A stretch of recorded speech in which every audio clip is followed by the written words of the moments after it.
Alat dan bahan: biji kacang hijau, air teh, air sumur, air beras, air micin, gelas plastik, kapas, pena, dan penggaris. Cara kerja: 1. Siapkan alat dan bahan yang diperlukan. Berikan label pada gelas sesuai jenis air yang akan disiram.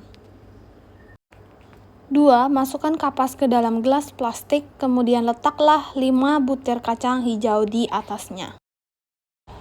3. Siram dengan jenis air yang telah disediakan ke dalam gelas plastik yang telah disiapkan. 4. Lakukan penyiraman setiap hari. 5. Ukurlah pertumbuhan tanaman dan tuliskan dalam tabel pengamatan selama 10 hari.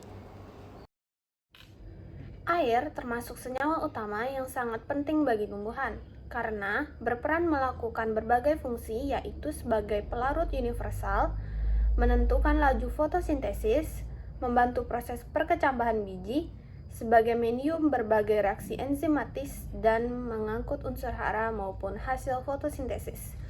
Berikut merupakan hasil pengamatan pengaruh air terhadap pertumbuhan tanaman kacang hijau.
Dari hasil percobaan ini dapat dilihat tanaman kacang hijau yang paling subur adalah tanaman kacang hijau yang disiram dengan air sumur.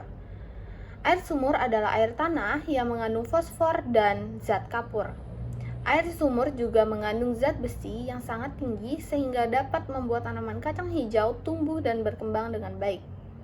Lalu, tanaman kacang hijau yang disiram dengan air beras juga tumbuh dengan subur. Hal ini dikarenakan air beras mengandung karbohidrat yang tinggi. Karbohidrat dapat menjadi perantara terbentuknya hormon auksin dan giberelin.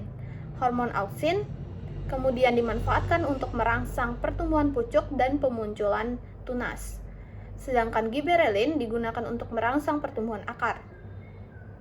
Kemudian, tanaman kacang hijau yang disiram dengan air teh.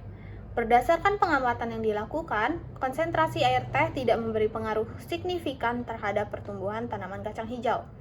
Meskipun kandungan-kandungan mineral dalam teh seperti kalium, magnesium, mangan, fluor, zinc, kalsium, dan sebagainya. Hal tersebut dilihat dari rata-rata pertumbuhan tanaman kacang hijau per harinya adalah 0,3 cm.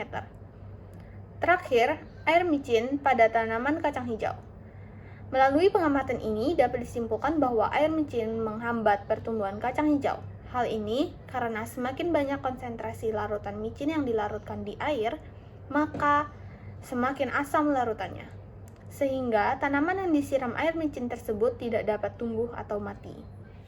Kesimpulan, perbedaan jenis air sangat mempengaruhi pertumbuhan pada tanaman kacang hijau, dan air yang baik untuk digunakan adalah air sumur dan air beras. Saran, saat melakukan pengamatan, harus teliti dalam mengukur tinggi dari tanaman agar dapat mendapatkan hasil pengamatan yang detail dan akurat.